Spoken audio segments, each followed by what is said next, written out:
ଯୋହନଙ୍କ ପ୍ରଥମ ପତ୍ର ଅଧ୍ୟାୟ 1। ଜୀବନଦାୟକ ବାକ୍ୟ। ଆଦ୍ୟରୁ ଯେ ଥିଲେ, ଯାହାଙ୍କ ବାକ୍ୟ ଆମ୍ଭେମାନେ ଶୁଣିଅଛୁ, ଯାହାଙ୍କୁ ସ୍ୱଚକ୍ଷୁରେ ଦେଖିଅଛୁ, ଯାହାଙ୍କୁ ନିରୀକ୍ଷଣ କରିଅଛୁ ଓ ସ୍ୱହସ୍ତରେ ସ୍ପର୍ଶ କରିଅଛୁ, ସେହି ଜୀବନ ସ୍ୱରୂପ ବାକ୍ୟ ସମ୍ବନ୍ଧରେ ଜଣାଉଅଛୁ। ସେହି ଜୀବନ ପ୍ରକାଶିତ ହେଲେ, ଆଉ ଆମ୍ଭେମାନେ ଦେଖିଅଛୁ ଓ ସାକ୍ଷ୍ୟ ଦେଉଅଛୁ। ଯେଉଁ ଅନନ୍ତ ଜୀବନ ପିତାଙ୍କ ସଙ୍ଗରେ ଥିଲେ ଓ ଆମ୍ଭମାନଙ୍କ ନିକଟରେ ପ୍ରକାଶିତ ହେଲେ, ତାହାଙ୍କ ବିଷୟରେ ତୁମ୍ଭମାନଙ୍କୁ ଜଣାଉଅଛୁ। ଯାହା ଆମ୍ଭେମାନେ ଦେଖିଅଛୁ ଓ ଶୁଣିଅଛୁ, ତାହା ତୁମ୍ଭମାନଙ୍କୁ ମଧ୍ୟ ଜଣାଉଅଛୁ, ଯେପରି ତୁମ୍ଭମାନଙ୍କର ମଧ୍ୟ ଆମ୍ଭମାନଙ୍କ ସହିତ ସହଭାଗିତା ହୋଇପାରେ।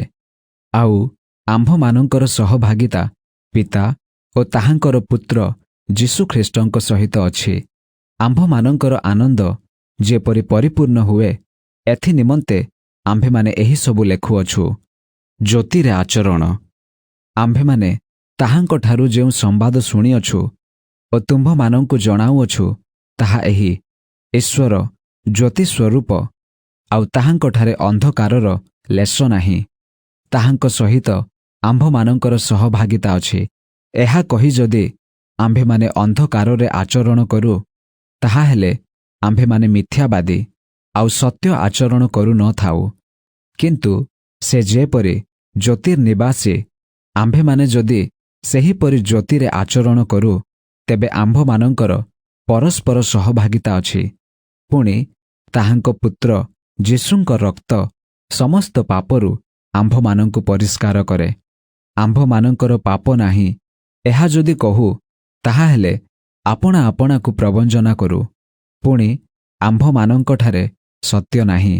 ଯଦି ଆମ୍ଭେମାନେ ଆପଣା ଆପଣା ପାପ ସ୍ୱୀକାର କରୁ, ତେବେ ସେ ଆମ୍ଭମାନଙ୍କର ପାପ କ୍ଷମା କରିବାକୁ ଓ ସମସ୍ତ ଅଧର୍ମରୁ ଆମ୍ଭମାନଙ୍କୁ ପରିଷ୍କାର କରିବାକୁ ବିଶ୍ୱସ୍ତ ଓ ନ୍ୟାୟବାନ ଅଟନ୍ତି।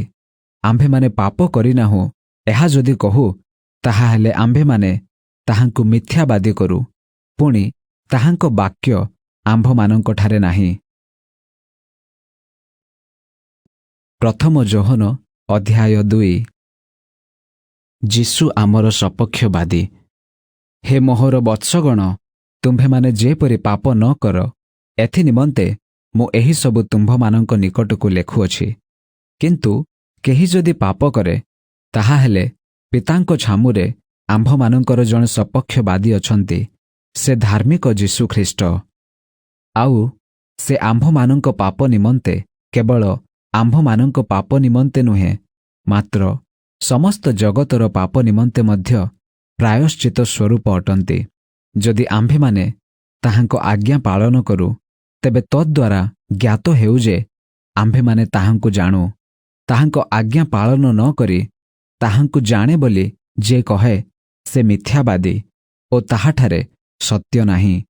କିନ୍ତୁ ଯେ ତାହାଙ୍କ ବାକ୍ୟ ପାଳନ କରେ, ତାହାଠାରେ ଈଶ୍ୱରଙ୍କ ପ୍ରେମ ପ୍ରକୃତ ରୂପେ ସିଦ୍ଧ ହୋଇଅଛି। ଏତଦ୍ୱାରା ଆମ୍ଭେମାନେ ଜାଣୁ ଯେ ଆମ୍ଭେମାନେ ତାହାଙ୍କଠାରେ ଅଛୁ। ଯେ ତାହାଙ୍କଠାରେ ରହେ ବୋଲି କହେ, ସେ ତାହାଙ୍କ ପରି ଆଚରଣ କରିବା ମଧ୍ୟ କର୍ତ୍ତବ୍ୟ। ନୂତନ ଆଜ୍ଞା।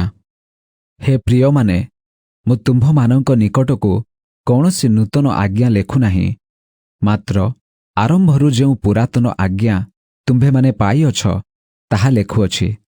ଯେଉଁ ବାକ୍ୟ ତୁମ୍ଭେମାନେ ଶୁଣିଅଛ, ତାହା ହିଁ ସେହି ପୁରାତନ ଆଜ୍ଞା। ପୁନଶ୍ଚ ମୁଁ ନୂତନ ଆଜ୍ଞା ତୁମ୍ଭମାନଙ୍କ ନିକଟକୁ ଲେଖୁଅଛି।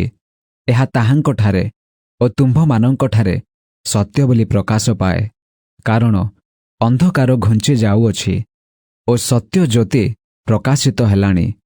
ଯେ ଆପଣା ଭାଇକୁ ଘୃଣା କରି କହେ ଯେ ସେ ଜ୍ୟୋତିରେ ଅଛି, ସେ ଏପର୍ଯ୍ୟନ୍ତ ସୁଦ୍ଧା ଅନ୍ଧକାରରେ ଅଛି। ଯେ ଆପଣା ଭାଇକୁ ପ୍ରେମ କରେ, ସେ ଜ୍ୟୋତିରେ ରହେ, ପୁଣି ତାହାଠାରେ ଝୁଣ୍ଟିବାର କୌଣସି କାରଣ ନାହିଁ। କିନ୍ତୁ ଯେ ଆପଣା ଭାଇକୁ ଘୃଣା କରେ, ସେ ଅନ୍ଧକାରରେ ଅଛି, ପୁଣି ଅନ୍ଧକାରରେ ଭ୍ରମଣ କରି କେଉଁଆଡ଼େ ଯାଉଅଛି ତାହା ଜାଣେ ନାହିଁ, କାରଣ ଅନ୍ଧକାର ତାହାର ଚକ୍ଷୁକୁ ଅନ୍ଧ କରିଅଛି। ବତ୍ସଗଣ, ମୁଁ ତୁମ୍ଭମାନଙ୍କ ନିକଟକୁ ଲେଖୁଅଛି, କାରଣ ତାହାଙ୍କ ନାମ ସକାଶେ ତୁମ୍ଭମାନଙ୍କର ପାପ କ୍ଷମା ହୋଇଅଛି। ହେ ପିତୃଗଣ, ମୁଁ ତୁମ୍ଭମାନଙ୍କ ନିକଟକୁ ଲେଖୁଅଛି, କାରଣ ଯେ ଆଦ୍ୟରୁ ଅଛନ୍ତି ତାହାଙ୍କୁ ତୁମ୍ଭେମାନେ ଜାଣିଅଛ। ହେ ଯୁବକମାନେ, ମୁଁ ତୁମ୍ଭମାନଙ୍କ ନିକଟକୁ ଲେଖୁଅଛି, କାରଣ ତୁମ୍ଭେମାନେ ପାପାତ୍ମାକୁ ଜୟ କରିଅଛ। ବତ୍ସଗଣ, ମୁଁ ତୁମ୍ଭମାନଙ୍କ ନିକଟକୁ ଲେଖିଲି, କାରଣ ତୁମ୍ଭେମାନେ ପିତାଙ୍କୁ ଜାଣିଅଛ। ହେ ପିତୃଗଣ, ମୁଁ ତୁମ୍ଭମାନଙ୍କ ନିକଟକୁ ଲେଖିଲି, କାରଣ ଯେ ଆଦ୍ୟରୁ ଅଛନ୍ତି ତାହାଙ୍କୁ ତୁମ୍ଭେମାନେ ଜାଣିଅଛ। ହେ ଯୁବକମାନେ, ମୁଁ ତୁମ୍ଭମାନଙ୍କ ନିକଟକୁ ଲେଖିଲି, କାରଣ ତୁମ୍ଭେମାନେ ବଳବାନ। ପୁଣି ଈଶ୍ୱରଙ୍କ ବାକ୍ୟ ତୁମ୍ଭମାନଙ୍କଠାରେ ଅଛି ଓ ତୁମ୍ଭେମାନେ ପାପାତ୍ମାକୁ ଜୟ କରିଅଛ। ସଂସାରର ପ୍ରେମ ଅସାର। ସଂସାର କିଅବା ସେଥିରେ ଥିବା ବିଷୟ ସବୁକୁ ପ୍ରେମ ନ କର। କେହି ଯଦି ସଂସାରକୁ ପ୍ରେମ କରେ, ପିତାଙ୍କ ପ୍ରେମ ତାହାଠାରେ ନାହିଁ।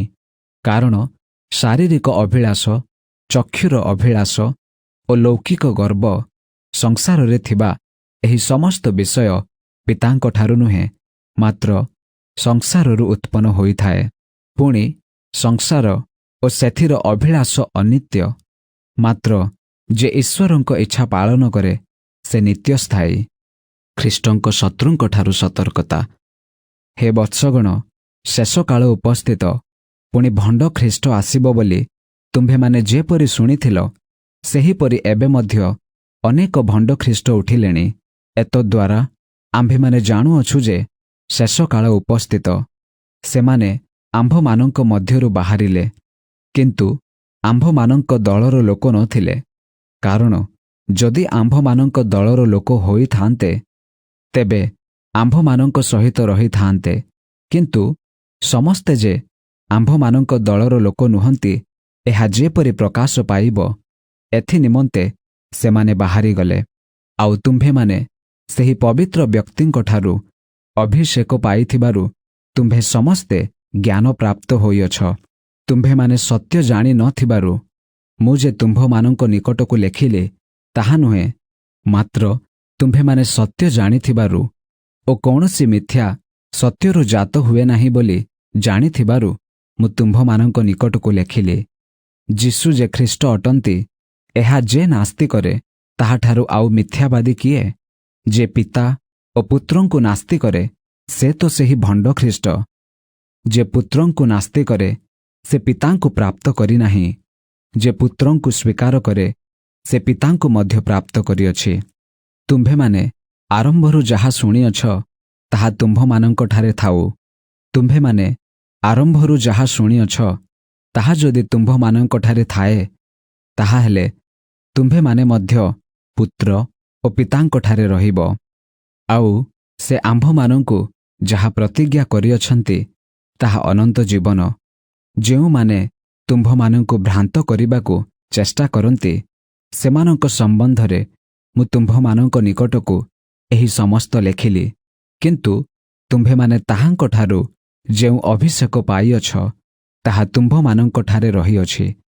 ପୁଣି କେହି ଯେ ତୁମ୍ଭମାନଙ୍କୁ ଶିକ୍ଷା ଦେବ, ଏହା ତୁମ୍ଭମାନଙ୍କର ଆବଶ୍ୟକ ନାହିଁ, ମାତ୍ର ତାହାଙ୍କଠାରୁ ସେହି ଅଭିଷେକ ତୁମ୍ଭମାନଙ୍କୁ ସମସ୍ତ ବିଷୟରେ ଯେଉଁ ଶିକ୍ଷା ଦିଏ ତାହା ସତ୍ୟ ଅଟେ, ମିଥ୍ୟା ନୁହେଁ। ଏଣୁ ସେହି ଶିକ୍ଷା ଅନୁସାରେ ତାହାଙ୍କଠାରେ ରୁହ। ଈଶ୍ୱରଙ୍କ ସନ୍ତାନ। ଅତଏବ ହେ ବତ୍ସଗଣ, ତାହାଙ୍କଠାରେ ରୁହ, ଯେପରି ସେ ଯେତେବେଳେ ପ୍ରକାଶିତ ହେବେ, ସେତେବେଳେ ତାହାଙ୍କ ଆଗମନ ସମୟରେ ତାହାଙ୍କ ଛାମୁରେ ଆମ୍ଭେମାନେ ଲଜ୍ଜିତ ନ ହୋଇ ସାହସ ପ୍ରାପ୍ତ ହେବା। ସେ ଧାର୍ମିକ ଅଟନ୍ତି, ଏହା ଯଦି ଜାଣ, ତେବେ ଯେ କେହି ଧର୍ମାଚରଣ କରେ ସେ ଯେ ତାହାଙ୍କଠାରୁ ଜାତ, ଏହା ମଧ୍ୟ ଜାଣ। ପ୍ରଥମ ଯୋହନ ଅଧ୍ୟାୟ 3। ଦେଖ, ପିତା ଈଶ୍ୱର ଆମ୍ଭମାନଙ୍କୁ କି ପ୍ରକାର ପ୍ରେମ ଦାନ କରିଅଛନ୍ତି ଯେ ଆମ୍ଭେମାନେ ଈଶ୍ୱରଙ୍କ ସନ୍ତାନ ବୋଲି ଖ୍ୟାତ ହେବୁ। ଆଉ ଆମ୍ଭେମାନେ ତାହା ହିଁ ଅଟୁ। ଏଥିସକାଶେ ଜଗତ ଆମ୍ଭମାନଙ୍କୁ ଚିହ୍ନୁ ନାହିଁ, କାରଣ ତାହା ତାହାଙ୍କୁ ଚିହ୍ନି ନଥିଲା। ହେ ପ୍ରିୟମାନେ, ବର୍ତ୍ତମାନ ଆମ୍ଭେମାନେ ଈଶ୍ୱରଙ୍କ ସନ୍ତାନ ଅଟୁ। ଆଉ ଆମ୍ଭେମାନେ କ'ଣ ହେବା ତାହା ଏ ପର୍ଯ୍ୟନ୍ତ ପ୍ରକାଶିତ ହୋଇନାହିଁ। ଆମ୍ଭେମାନେ ଜାଣୁ ଯେ ସେ ଯେତେବେଳେ ପ୍ରକାଶିତ ହେବେ ସେତେବେଳେ ଆମ୍ଭେମାନେ ତାହାଙ୍କ ସଦୃଶ ହେବା, କାରଣ ସେ ଯେପରି ଆମ୍ଭେମାନେ ସେହିପରି ତାହାଙ୍କୁ ଦର୍ଶନ କରିବା। ଆଉ ଯେ କେହି ତାହାଙ୍କଠାରେ ଏହି ଭରସା ସ୍ଥାପନ କରିଅଛି, ସେ ଯେପରି ପବିତ୍ର ଅଟନ୍ତି ସେ ସେହିପରି ଆପଣାକୁ ପବିତ୍ର କରେ। ଯେ କେହି ପାପ କରେ ସେ ମଧ୍ୟ ବ୍ୟବସ୍ଥା ଲଙ୍ଘନ କରେ, କାରଣ ବ୍ୟବସ୍ଥା ଲଙ୍ଘନ ହିଁ ପାପ। ଆଉ ତୁମ୍ଭେମାନେ ଜାଣ ଯେ ସେ ପାପ ବୋହି ନେଇଯିବା ପାଇଁ ପ୍ରକାଶିତ ହେଲେ, ଆଉ ତାହାଙ୍କଠାରେ ପାପ ନାହିଁ। ଯେ କେହି ତାହାଙ୍କଠାରେ ରହେ ସେ ପାପ କରେ ନାହିଁ। ଯେ କେହି ପାପ କରେ ସେ ତାହାଙ୍କୁ ଦେଖି ନାହିଁ କିଅବା ତାହାଙ୍କୁ ଜାଣିନାହିଁ। ହେ ବତ୍ସଗଣ, କେହି ତୁମ୍ଭମାନଙ୍କୁ ଭ୍ରାନ୍ତ ନ କରୁ। ଯେ ଧର୍ମାଚରଣ କରେ ସେ ଯେପରି ଧାର୍ମିକ ଅଟନ୍ତି ସେ ସେହିପରି ଧାର୍ମିକ ଅଟେ। ଯେ ପାପ କରେ ସେ ଶୟତାନରୁ ଜାତ, କାରଣ ଶୟତାନ ଆରମ୍ଭରୁ ପାପ କରି ଆସୁଅଛି। ଶୟତାନର କାର୍ଯ୍ୟ ବିନାଶ କରିବା ଉଦ୍ଦେଶ୍ୟରେ ହିଁ ଈଶ୍ୱରଙ୍କ ପୁତ୍ର ପ୍ରକାଶିତ ହେଲେ। ଯେ କେହି ଈଶ୍ୱରଙ୍କଠାରୁ ଜାତ ସେ ପାପ କରେ ନାହିଁ, କାରଣ ଈଶ୍ୱରଙ୍କ ବୀଜ ତାହାଠାରେ ରହେ, ଆଉ ସେ ଈଶ୍ୱରଙ୍କଠାରୁ ଜାତ ହେବାରୁ ପାପ କରିପାରେ ନାହିଁ। ଏଥିରେ କିଏ ଈଶ୍ୱରଙ୍କ ସନ୍ତାନ ଓ କିଏ ଶୟତାନର ସନ୍ତାନ ଏହା ପ୍ରକାଶିତ ହୁଏ। ଯେ କେହି ଧର୍ମାଚରଣ କରେ ନାହିଁ କିଅବା ଆପଣା ଭାଇକୁ ପ୍ରେମ କରେ ନାହିଁ ସେ ଈଶ୍ୱରଙ୍କଠାରୁ ଜାତ ନୁହେଁ। ଏକ ଆରେକ ପ୍ରତି ପ୍ରେମ। କାରଣ ଆମ୍ଭମାନଙ୍କର ଯେ ପରସ୍ପରକୁ ପ୍ରେମ କରିବା କର୍ତ୍ତବ୍ୟ, ଏହି ବାଣୀ ତୁମ୍ଭେମାନେ ଆଦ୍ୟରୁ ଶୁଣିଅଛ। ପାପାତ୍ମାର ସନ୍ତାନ ଯେ କଇନ ତାହାପରି ହୁଅ ନାହିଁ। ସେ ଆପଣା ଭାଇକୁ ବଧ କଲା। ଆଉ ସେ ତାହାକୁ କାହିଁକି ବଧ କଲା? କାରଣ ଏହି ଯେ ତାହାର କାର୍ଯ୍ୟ ପାପମୟ ଆଉ ତାହାର ଭାଇର କାର୍ଯ୍ୟ ଧର୍ମମୟ ଥିଲା। ହେ ଭାଇମାନେ, ଜଗତ ତୁମ୍ଭମାନଙ୍କୁ ଘୃଣା କଲେ ଆଶ୍ଚର୍ଯ୍ୟ ଜ୍ଞାନ କର ନାହିଁ।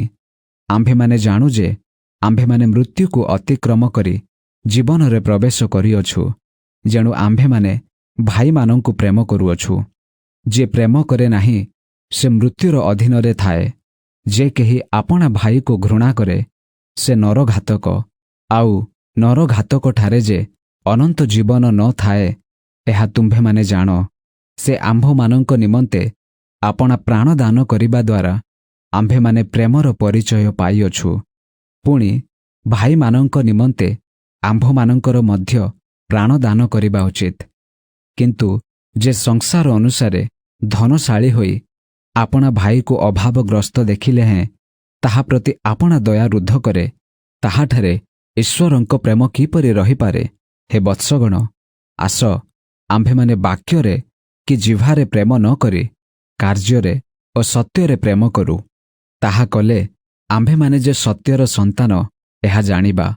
ପୁଣି ଯେ କୌଣସି ବିଷୟରେ ଆମ୍ଭମାନଙ୍କ ହୃଦୟ ଆମ୍ଭମାନଙ୍କୁ ଦୋଷୀ କରେ ସେ ବିଷୟରେ ତଦ୍ୱାରା ତାହାଙ୍କ ଛାମୁରେ ଆପଣାମାନଙ୍କର ହୃଦୟ ସୁସ୍ଥିର କରିପାରିବା। କାରଣ ଈଶ୍ୱର ଆମ୍ଭମାନଙ୍କ ହୃଦୟଠାରୁ ମହାନ ଓ ସେ ସବୁ ଜାଣନ୍ତି। ହେ ପ୍ରିୟମାନେ, ଆମ୍ଭମାନଙ୍କ ହୃଦୟ ଯଦି ଆମ୍ଭମାନଙ୍କୁ ଦୋଷୀ ନ କରେ, ତାହାହେଲେ ଈଶ୍ୱରଙ୍କ ଛାମୁରେ ଆମ୍ଭମାନଙ୍କର ସାହସ ଅଛି। ପୁଣି ଆମ୍ଭେମାନେ ଯାହା ଯାହା ମାଗୁ ସେହି ସବୁ ତାହାଙ୍କଠାରୁ ପାଇଥାଉ, କାରଣ ଆମ୍ଭେମାନେ ତାହାଙ୍କର ଆଜ୍ଞା ପାଳନ କରୁ। ପୁଣି ତାହାଙ୍କର ଦୃଷ୍ଟିରେ ଯାହା ସନ୍ତୋଷଜନକ ତାହା କରିଥାଉ। ତାହାଙ୍କର ଆଜ୍ଞା ଏହି ଯେ ଆମ୍ଭେମାନେ ତାହାଙ୍କ ପୁତ୍ର ଯୀଶୁଖ୍ରୀଷ୍ଟଙ୍କ ନାମରେ ବିଶ୍ୱାସ କରିବା ଓ ତାହାଙ୍କ ଦତ୍ତ ଆଜ୍ଞାନୁସାରେ ପରସ୍ପରକୁ ପ୍ରେମ କରିବା। ଯେ ତାହାଙ୍କ ଆଜ୍ଞା ପାଳନ କରେ ସେ ତାହାଙ୍କଠାରେ ରହେ ଓ ସେ ତାହାଠାରେ ରହନ୍ତି। ଆଉ ସେ ଯେ ଆମ୍ଭମାନଙ୍କଠାରେ ରହନ୍ତି ଏହା ଆମ୍ଭେମାନେ ତାହାଙ୍କ ଦତ୍ତ ପବିତ୍ର ଆତ୍ମାଙ୍କ ଦ୍ୱାରା ଜାଣୁଅଛୁ। ପ୍ରଥମ ଯୋହନ ଅଧ୍ୟାୟ 4। ଆତ୍ମାମାନର ପରୀକ୍ଷା। ହେ ପ୍ରିୟମାନେ, ପ୍ରତ୍ୟେକ ଆତ୍ମାଙ୍କୁ ବିଶ୍ୱାସ କର ନାହିଁ, ବରଂ ଆତ୍ମାମାନେ ଈଶ୍ୱରଙ୍କଠାରୁ ଆଗତ କି ନାହିଁ ଏହା ସେମାନଙ୍କୁ ପରୀକ୍ଷା କରି ଦେଖ। କାରଣ ଜଗତରେ ଅନେକ ଭଣ୍ଡ ଭାବବାଦୀ ବାହାରି ଅଛନ୍ତି। ଏହାଦ୍ୱାରା ତୁମ୍ଭେମାନେ ଈଶ୍ୱରଙ୍କ ଆତ୍ମାଙ୍କୁ ଚିହ୍ନିପାରିବ। ଯୀଶୁଖ୍ରୀଷ୍ଟ ଯେ ଦେହବନ୍ତ ହୋଇ ଆସିଅଛନ୍ତି, ଏହା ଯେକୌଣସି ଆତ୍ମା ସ୍ୱୀକାର କରେ ସେ ଈଶ୍ୱରଙ୍କଠାରୁ ଆଗତ। ଆଉ ଯେକୌଣସି ଆତ୍ମା ଯୀଶୁଙ୍କୁ ସ୍ୱୀକାର ନ କରେ ସେ ଈଶ୍ୱରଙ୍କଠାରୁ ଆଗତ ନୁହେଁ। ଏହା ଭଣ୍ଡ ଖ୍ରୀଷ୍ଟର ଆତ୍ମା, ଯାହାର ଆଗମନ କଥା ତୁମ୍ଭେମାନେ ଶୁଣିଅଛ, ପୁଣି ତାହା ଏବେ ହେଁ ଜଗତରେ ଉପସ୍ଥିତ ହୋଇଅଛି। ହେ ବତ୍ସଗଣ, ତୁମ୍ଭେମାନେ ଈଶ୍ୱରଙ୍କଠାରୁ ଜାତ, ଆଉ ତୁମ୍ଭେମାନେ ସେମାନଙ୍କୁ ଜୟ କରିଅଛ, କାରଣ ତୁମ୍ଭମାନଙ୍କଠାରେ ଯେ ଅଛନ୍ତି ସେ ଜଗତରେ ଯେ ଅଛି ତାହାଠାରୁ ମହାନ। ସେମାନେ ଜଗତରୁ ଉତ୍ପନ୍ନ, ଅତଏବ ସେମାନେ ଜାଗତିକ କଥା କହନ୍ତି, ଆଉ ଜଗତ ସେମାନଙ୍କ କଥା ଶୁଣେ। କିନ୍ତୁ ଆମ୍ଭେମାନେ ଈଶ୍ୱରଙ୍କଠାରୁ ଜାତ। ଯେ ଈଶ୍ୱରଙ୍କୁ ଜାଣେ ସେ ଆମ୍ଭମାନଙ୍କ କଥା ଶୁଣେ। ଯେ ଈଶ୍ୱରଙ୍କଠାରୁ ଜାତ ନୁହେଁ ସେ ଆମ୍ଭମାନଙ୍କ କଥା ଶୁଣେ ନାହିଁ। ଏତଦ୍ୱାରା ଆମ୍ଭେମାନେ ସତ୍ୟମୟ ଆତ୍ମା ଓ ଭ୍ରାନ୍ତିପୂର୍ଣ୍ଣ ଆତ୍ମାକୁ ଚିହ୍ନିପାରୁ। ଈଶ୍ୱର ପ୍ରେମମୟ। ହେ ପ୍ରିୟମାନେ, ଆସ ଆମ୍ଭେମାନେ ପରସ୍ପରକୁ ପ୍ରେମ କରୁ, କାରଣ ପ୍ରେମ ଈଶ୍ୱରଙ୍କଠାରୁ ଜାତ। ଆଉ ଯେ କେହି ପ୍ରେମ କରେ ସେ ଈଶ୍ୱରଙ୍କଠାରୁ ଜାତ ଓ ଈଶ୍ୱରଙ୍କୁ ଜାଣେ। ଯେ ପ୍ରେମ କରେ ନାହିଁ ସେ ଈଶ୍ୱରଙ୍କୁ ଜାଣେ ନାହିଁ, କାରଣ ଈଶ୍ୱର ତ ପ୍ରେମ।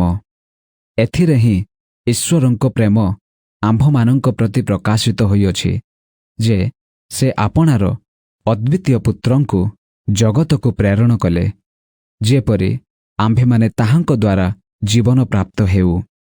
ଆମ୍ଭେମାନେ ଯେ ଈଶ୍ୱରଙ୍କୁ ପ୍ରେମ କଲୁ ତାହା ନୁହେଁ, ମାତ୍ର ସେ ଆମ୍ଭମାନଙ୍କୁ ପ୍ରେମ କଲେ, ପୁଣି ଆପଣା ପୁତ୍ରଙ୍କୁ ଆମ୍ଭମାନଙ୍କ ପାପର ପ୍ରାୟଶ୍ଚିତ ସ୍ୱରୂପ କରି ପଠାଇଲେ। ଏଥିରେ ତ ପ୍ରେମ ପ୍ରକାଶ ପାଏ। ହେ ପ୍ରିୟମାନେ, ଈଶ୍ୱର ଯଦି ଆମ୍ଭମାନଙ୍କୁ ଏପରି ପ୍ରେମ କଲେ, ତେବେ ଆମ୍ଭମାନଙ୍କର ମଧ୍ୟ ପରସ୍ପରକୁ ପ୍ରେମ କରିବା ଉଚିତ। କେହି କେବେ ଈଶ୍ୱରଙ୍କୁ ଦେଖି ନାହିଁ।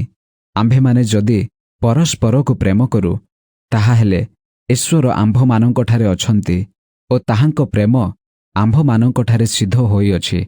ଆମ୍ଭେମାନେ ଯେ ତାହାଙ୍କଠାରେ ଅଛୁ ଓ ସେ ଆମ୍ଭମାନଙ୍କଠାରେ ଅଛନ୍ତି, ଏହା ଆମ୍ଭେମାନେ ଜାଣୁ, କାରଣ ସେ ଆମ୍ଭମାନଙ୍କୁ ଆପଣା ଆତ୍ମାଙ୍କର ସହଭାଗିତା ଦାନ କରିଅଛନ୍ତି। ପିତା ଯେ ପୁତ୍ରଙ୍କୁ ଜଗତର ତ୍ରାଣକର୍ତ୍ତା ହେବା ନିମନ୍ତେ ପ୍ରେରଣ କରିଅଛନ୍ତି, ଏହା ଆମ୍ଭେମାନେ ଦେଖିଅଛୁ ଓ ସାକ୍ଷ୍ୟ ଦେଉଅଛୁ। ଯେ କେହି ଯୀଶୁଙ୍କୁ ଈଶ୍ୱରଙ୍କ ପୁତ୍ର ବୋଲି ସ୍ୱୀକାର କରେ, ଈଶ୍ୱର ତାହାଠାରେ ଅଛନ୍ତି ଓ ସେ ଈଶ୍ୱରଙ୍କଠାରେ ଅଛି। ପୁଣି ଆମ୍ଭମାନଙ୍କ ପ୍ରତି ଈଶ୍ୱରଙ୍କର ଯେଉଁ ପ୍ରେମ ଅଛି ତାହା ଆମ୍ଭେମାନେ ଜାଣିଅଛୁ ଓ ବିଶ୍ୱାସ କରିଅଛୁ। ଈଶ୍ୱର ତ ପ୍ରେମ। ଯେ ପ୍ରେମରେ ରହେ ସେ ଈଶ୍ୱରଙ୍କଠାରେ ରହେ ଓ ଈଶ୍ୱର ତାହାଠାରେ ରହନ୍ତି। ଏଥିରେ ପ୍ରେମ ଆମ୍ଭମାନଙ୍କ ମଧ୍ୟରେ ସିଦ୍ଧ ହୋଇଅଛି ଯେ ବିଚାର ଦିନରେ ଆମ୍ଭେମାନେ ସାହସ ପ୍ରାପ୍ତ ହେବୁ। କାରଣ ସେ ଯେପରି ଅଛନ୍ତି ଆମ୍ଭେମାନେ ମଧ୍ୟ ଏହି ଜଗତରେ ସେହିପରି ଅଛୁ। ପ୍ରେମରେ ଭୟ ନଥାଏ, କିନ୍ତୁ ସିଦ୍ଧ ପ୍ରେମ ଭୟକୁ ଦୂର କରେ, କାରଣ ଭୟ ଦଣ୍ଡ ସହିତ ସଂଯୁକ୍ତ। ଆଉ ଯେ ଭୟ କରେ ସେ ପ୍ରେମରେ ସିଦ୍ଧ ନୁହେଁ।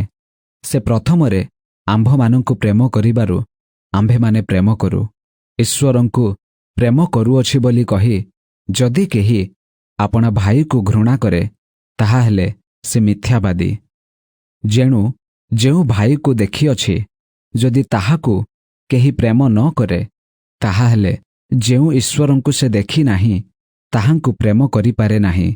ଯେ ଈଶ୍ୱରଙ୍କୁ ପ୍ରେମ କରେ ସେ ଆପଣା ଭାଇକୁ ମଧ୍ୟ ପ୍ରେମ କରୁ। ଏହି ଆଜ୍ଞା ଆମ୍ଭେମାନେ ତାହାଙ୍କଠାରୁ ପାଇଅଛୁ।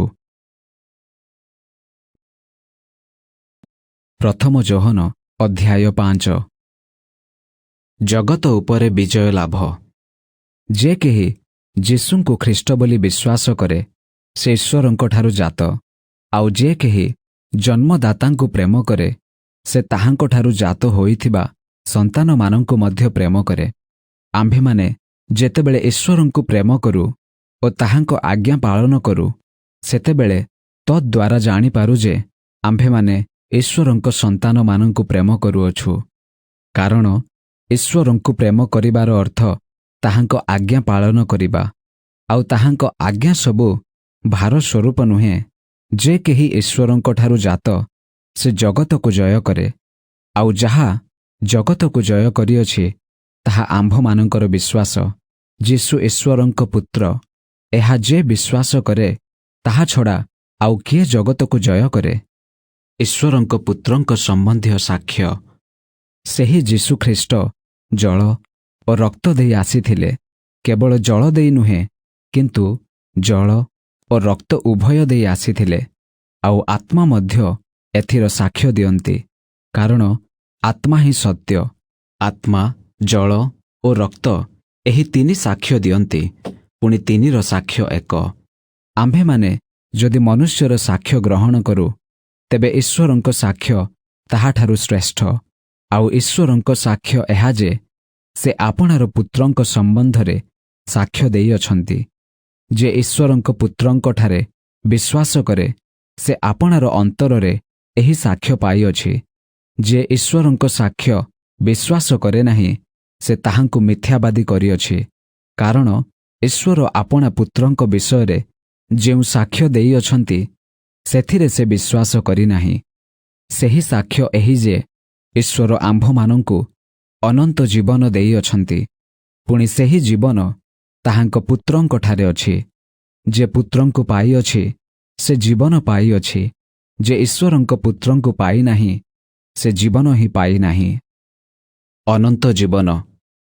ଈଶ୍ୱରଙ୍କ ପୁତ୍ରଙ୍କ ନାମରେ ବିଶ୍ୱାସ କରୁଅଛ ଯେ ତୁମ୍ଭେମାନେ ଯେପରି ଜାଣ ଯେ ତୁମ୍ଭେମାନେ ଅନନ୍ତ ଜୀବନ ପାଇଅଛ, ଏଥି ନିମନ୍ତେ ମୁଁ ତୁମ୍ଭମାନଙ୍କ ନିକଟକୁ ଏହି ସମସ୍ତ ଲେଖିଲି। ପୁଣି ଆମ୍ଭେମାନେ ଯେବେ ତାହାଙ୍କ ଇଚ୍ଛାନୁସାରେ କୌଣସି ପ୍ରାର୍ଥନା କରୁ, ତେବେ ସେ ଆମ୍ଭମାନଙ୍କର ସେହି ପ୍ରାର୍ଥନା ଶୁଣନ୍ତି। ତାହାଙ୍କ ଛାମୁରେ ଆମ୍ଭମାନଙ୍କର ଏହି ସାହସ ଅଛି। ଆଉ ଆମ୍ଭେମାନେ ତାହାଙ୍କ ନିକଟରେ ଯାହା କିଛି ପ୍ରାର୍ଥନା କରୁ, ତାହା ସେ ଶୁଣନ୍ତି ବୋଲି ଯଦି ଆମ୍ଭେମାନେ ଜାଣୁ, ତେବେ ତାହାଙ୍କ ଛାମୁରେ ଯାହା ପ୍ରାର୍ଥନା କରିଅଛୁ, ସେହି ସବୁ ଯେ ପାଇଅଛୁ, ଏହା ମଧ୍ୟ ଜାଣୁ। କେହି ଯେବେ ଭାଇକୁ ପାପ କରୁଥିବା ଦେଖେ, ଆଉ ସେହି ପାପ ମୃତ୍ୟୁଜନକ ହୋଇନଥାଏ, ତେବେ ସେ ପ୍ରାର୍ଥନା କରୁ। ଆଉ ଈଶ୍ୱର ଯେଉଁପରି ମୃତ୍ୟୁଜନକ ପାପ ନ କରିଥିବା ଲୋକମାନଙ୍କୁ ଜୀବନ ଦାନ କରନ୍ତି, ସେହିପରି ତାହାକୁ ମଧ୍ୟ ଜୀବନ ଦାନ କରିବେ। ମୃତ୍ୟୁଜନକ ପାପ ଅଛି, ସେଥିପାଇଁ ସେ ପ୍ରାର୍ଥନା କରୁ ବୋଲି ମୁଁ କହୁନାହିଁ। ସମସ୍ତ ଅଧର୍ମ ହିଁ ପାପ, କିନ୍ତୁ ଏପରି ପାପ ଅଛି ଯାହା ମୃତ୍ୟୁଜନକ ନୁହେଁ।